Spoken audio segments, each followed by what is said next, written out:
want to introduce you to a man here tonight, Mr. Li Ji. Li Ji, please stand up.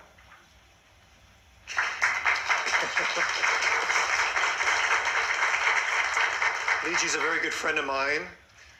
He was a senior engineer at China's Ministry of Construction, one of the top 6 in his field in all of China, and he had received multi-awards for his work. In 1995, Li Ji started to practice Falun Gong. His study of Falun Gong brought him to realize that his life's purpose was to guard his morality with the Falun Gong principles of truthfulness, compassion, and tolerance, so that he could reach enlightenment and ascend back to where his soul came from. His life changed. He became happier, healthier, and less stressed. When conflicts in life started, he started to look inside himself to see where he could do better. He stopped pointing the finger at others and took full responsibility to change his environment for the better. I've known Li Ji for about 14 years, and I can honestly say he's always smiling. We've worked on some stressful projects together, and I've never heard him complain about anyone once, or I've never seen him raise his voice once. Me being from southern Italy, I'm still working on that. So I hold Li Ji as one of my dear role models. At that time, Falun Gong was practiced by tens of millions of people across China. It was supported, awarded, and even endorsed. High-ranked government officials even stated in news reports how Falun Gong helped save the country billions of dollars in healthcare costs. Falun Gong is rooted in ancient Chinese culture, where for thousands of years, China was known as the land of the divine. People believed in heavens and gods.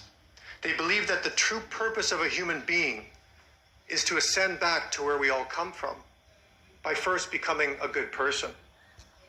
Since the beginning of humankind, people have been drawn to find the answers to human life. This is the significance of religious freedom.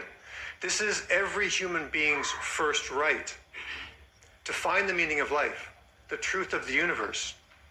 This quest is the fundamental freedom of all. And when people cannot find or search for the freedom, for the meaning of life in their own way, then this is the gravest crime of all. Unfortunately, in China, you will never be able to have true religious freedom, because freedom of belief goes against everything the Communist Party stands for. In 1949, the Communist Party violently took over China and started to destroy all belief in gods and religions in order to kill the human spirit and brainwash society to think that the Communist Party was God. It was Mao who stated, "Fighting with heaven, fighting with earth, and fighting with human beings. What a great pleasure." Through their multi-campaigns to destroy religious freedom, tens of millions have died. Today, religions exist in China, but all religions and spiritual disciplines must be controlled by the Communist Party and must place the Communist Party over their belief in their chosen God. Otherwise, they're persecuted. In their constitution, they give lip service to religious freedom, but they leave a massive loophole by stating that only normal religious activities will be protected. And it's the Communist Party who decides what is normal today and what might not be normal tomorrow. So on July 20th, 1999, President of China at the time, Jiang Zemin, ordered to eliminate Falun Gong after he found out that 100 million people were practicing a spiritual discipline that was not controlled by the state. He shouted, "Don't you think that our Marxism, materialism, and atheism can't beat that spiritual stuff aired by Falun Gong?" He then mobilized the entire society to persecute Falun Gong. He unleashed a multi-billion-dollar relentless propaganda campaign that blanketed the country, and also created an extra-legal police force called the 610 Office, with absolute power that hunts down, arrests, and can even kill practitioners without trial. On July 21st, 2000, Li Ji was arrested from his workplace after he mailed letters to colleagues and friends asking them not to believe the terrible lies that the Communist Party was spreading about Falun Gong. For this, he was sentenced to 3.5 years in prison. They tortured him daily, demanding that he renounce his faith.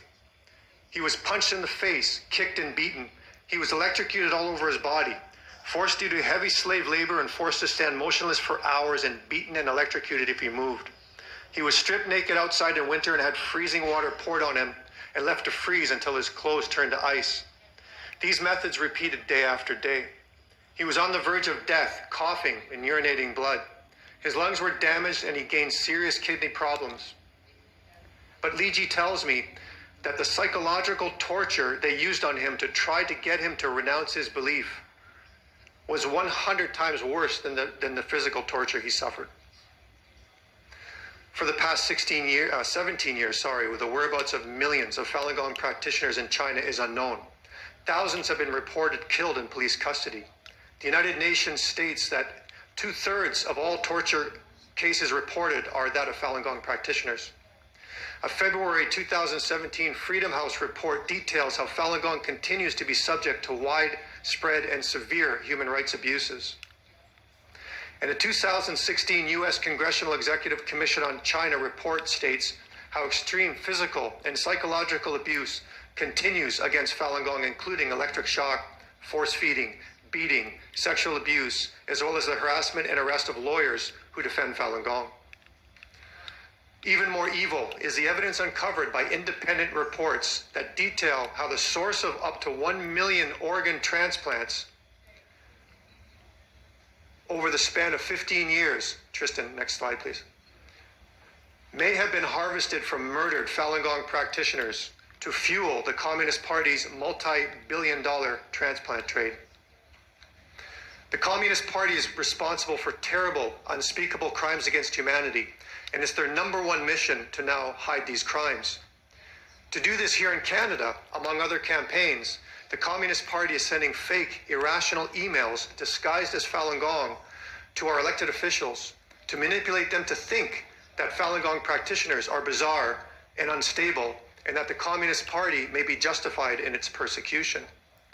They are targeting the moral consciousness of our MPs who may turn their backs on victims of terrible crimes due to these emails. It's a diabolical plan that's attacking our government officials here on Canadian soil to further silence the voice of the victims.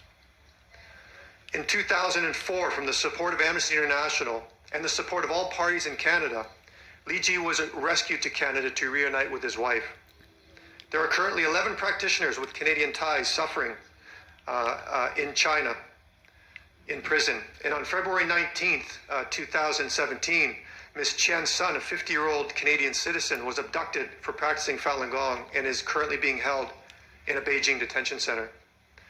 We are happy to have Li Ji here with us today, and we thank